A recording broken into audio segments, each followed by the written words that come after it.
China ने हाल ही में एक नया मैप इशू किया। अरुणाचल के इलाकों में उसने स्टैंडर्डाइज्ड नेम्स इशू किए 15 जगहों के।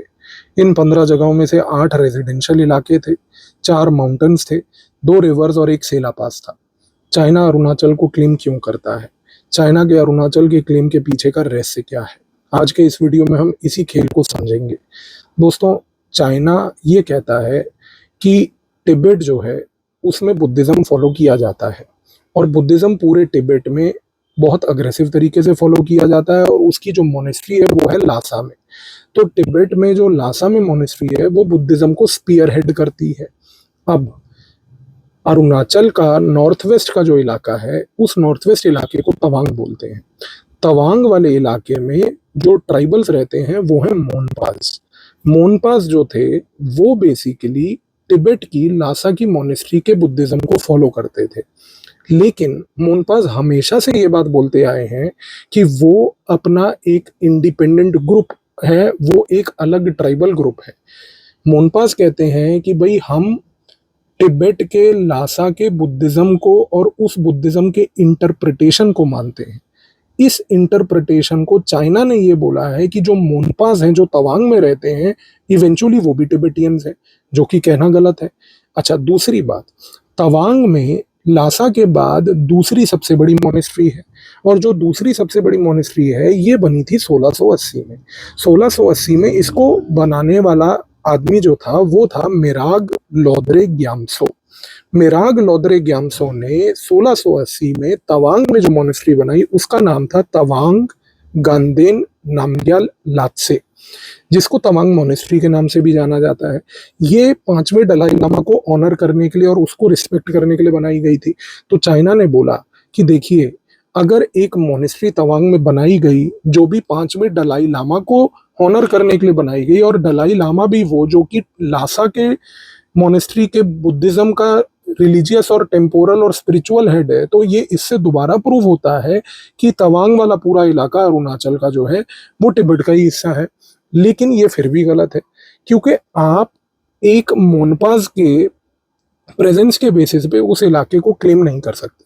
अच्छा, अब अगर हम मोनपास की बात करें, मोनपास का अगर आप इतिहास पढ़ते हैं तो मोनपास 2 चीजें बोलते हैं।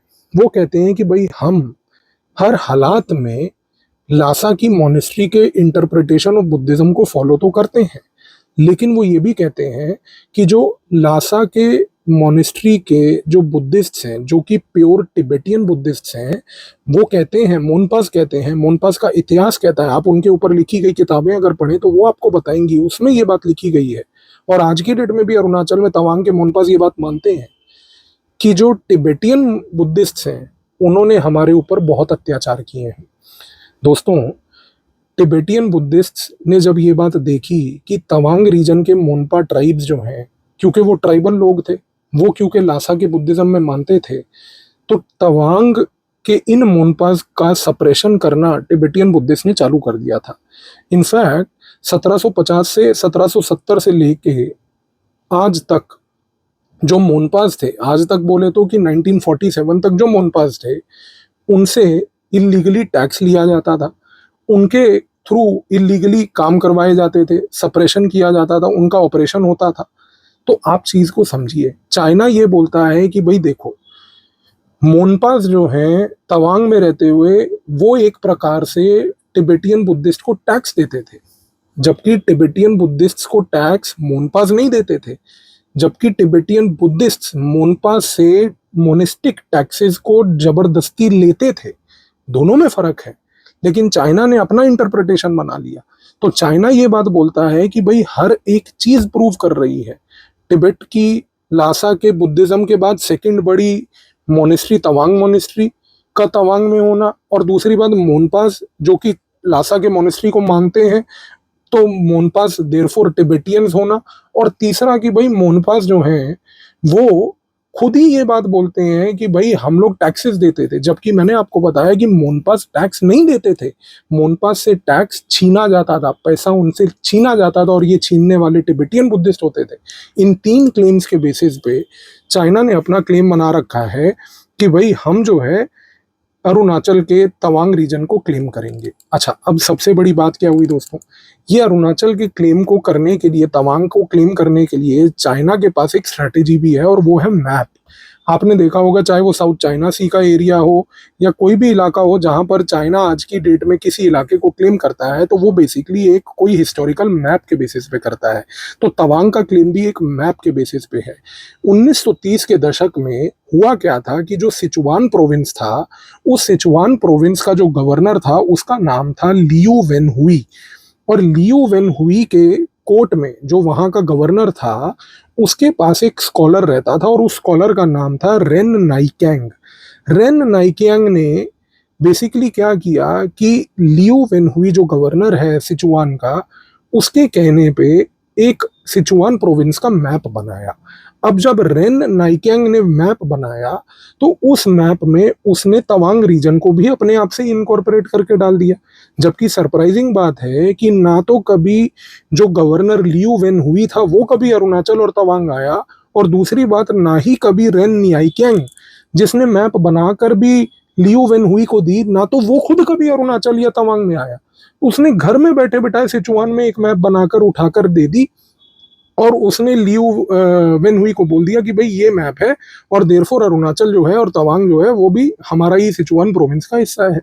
अब लियू वेन हुई ने 1950 में हुआ क्या उस समय कि पीपल्स लिबरेशन आर्मी के जनरल जनरल मार्शल हीलोंग को यही वाली मैप पकड़ा दी।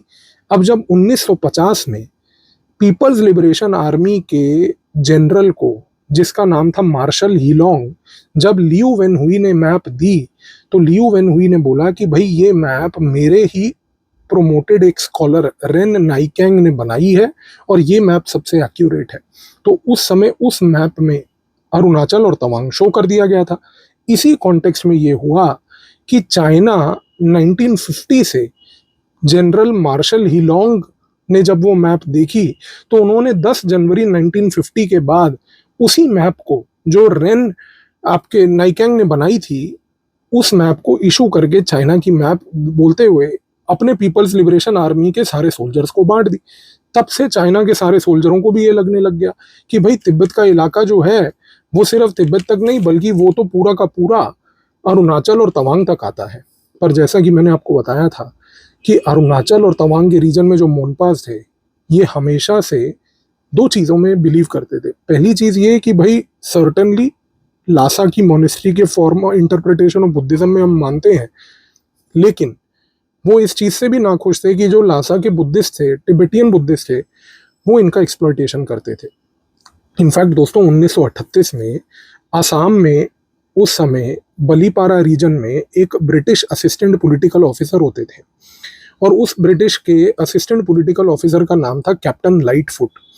कैप्टन लाइटफुट 1938 में तवांग के रीजन में गए।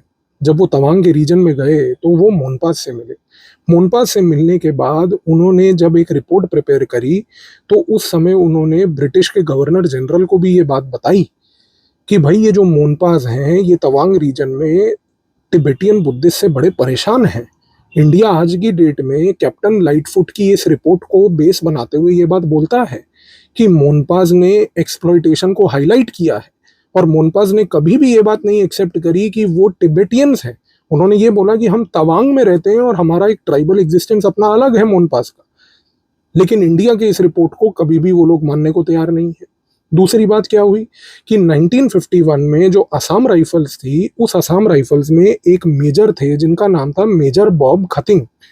मेजर बॉब खतिंग जो थे, जब वो असम राइफल्स के एक अधिकारी होने के नाते तवांग रीजन में गए, तो मोनपास ने मेजर बॉब खतिंग को दोबारा से कंप्लेंट करी कि भैया हमारे को ये टिबेटियन एक्सप्लॉइट कर रहे हैं, टिबेटियन बुद्धिस्ट बहुत तंग करते हैं, आप हमें इनसे छुटकारा दिलाइए। उस समय मेजर बॉब खतिंग ने एक निर्णय लिया और मोनपास को टिबेटियन बुद्धिस्ट के सप्रेशन से लिबरेट किया, और 1951 के बाद से मोनपास ने जो वो टिबेटियन बुद्धिस्ट इलीगली टैक्स लिया करते थे, वो टैक्स लेना बंद कर दिया। आज की डेट में भी अगर आप अरुणाचल जाते हैं दोस्तों, और अरुणाचल में कभी किसी मोनपास ट्राइब के किसी आदमी से मिलते हैं, तो उन लोगों के लिए आसाम राइफल के मेजर बॉब खतिंग एक बहुत ही हाई रिगार्ड के व्यक्ति माने जाते हैं, क्योंकि वो लोग मानते हैं कि मेजर बॉब खतिंग ने तो हमारे को टिबेटियन बुद्धिस्ट के एक्सप्लॉयटेशन से, उसके सप्रेशन से लिबरेट करवाया है। लेकिन इन दोनों चीज़ों को चाइना आज की डेट में नहीं मानती। फिर भी चाइना बार बार ये क्लेम करती है कि अरुणाचल हमारा है। वो चाहे कहे कि भाई मोनपास हो या उनका फॉर्म ऑफ टिबेटियन बुद्धिज्म हो या तवांग मोनेस्ट्री हो एटसेट्रा, लेकिन भारत इसको बहुत ज़्यादा सीरियसली क्यों नहीं लेता? क्योंकि हमारा रीज़न बड़ा सिंपल है दोस्तों। हमें ये बात पता है कि आज की डेट में तवांग के ऊपर चाइना जितना मर्जी क्लेम कर ले, तवांग उसका इलाका कभी ना था ना कभी होगा। लेकिन ये जो बार बार क्लेम चाइना करती है, इस क्लेम के पीछे दो चीज़ें जाननी ज़रूरी है। पहला, कि ये क्लेम इसलिए किया जाता है क्योंकि ये क्लेम अरुणाचल और तवांग के ऊपर चाइना के इंफॉर्मेशन वॉर डॉक्ट्राइन का एक हिस्सा है। चाइनीज इंफॉर्मेशन वॉर डॉक्ट्राइन जो है, उसके तहत आज की डेट में चाइना तवांग को बार बार क्लेम करने की कोशिश करती है। और दूसरा समझिए कि ये इंफॉर्मेशन वॉर डॉक्ट्राइन तब तब प्रयोग किया जाता है जब जब इंडिया में कोई high profile head of the state की विजिट या कोई इंटरनेशनल मीटिंग होती है।